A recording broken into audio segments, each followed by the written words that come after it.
Hello friends, எல்லோரும் நல்லா இருக்கீங்களா? வாங்க நம்ம மாடி தோட்டத்தில் இருக்கிற செவ்வந்தி பூச்செடியை பார்க்கலாம். இந்த செடியிலேருந்து தான் நம்ம கட் பண்ணி புதுசாக பதியம் வைக்க போகிறோம். இந்த மாதிரி நீளமாக வளர்ந்துருக்கிற கிளைகளை எல்லாமே நான் கட் பண்ணி எடுத்துக்க போகிறேன். இந்த மாதிரி கட் பண்ணி நம்ம புதிய செடிகள் பதியம் வைக்கிறதுக்கு இது ரொம்பவே சரியான டைமுங்க. ஏன்னா எல்லா பகுதியிலையுமே நல்லா மழை பெஞ்சிக்கிட்டு இருக்கு. இந்த மாதிரி சமயத்தில் நம்ம கட் பண்ணி வைக்கிறப்போ நம்ம கட் பண்ண பழைய செடியாக இருந்தாலும் சரி, நல்லா புது துளிர்கள் வந்து வளரும்.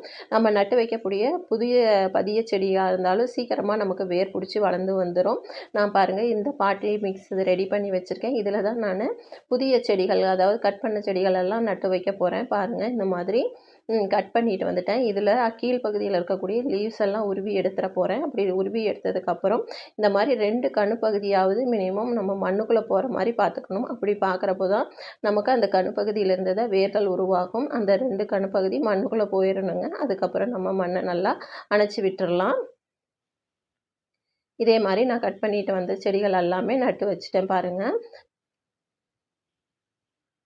இனிமேல் இது நிழலான இடத்துல வச்சுருந்தோன்னா நல்லா தழைஞ்சு வந்துடும். இது மரிக்கொழுந்து செடி தாங்க. இது நான் ஒரு பூக்கடையிலேருந்து தான் 2 கோல் எடுத்துகிட்டு வந்தேன். அது 2யுமே நட்டு வச்சேன். பாருங்கள், ஒன்று நல்லா தழைஞ்சு வந்துருச்சு.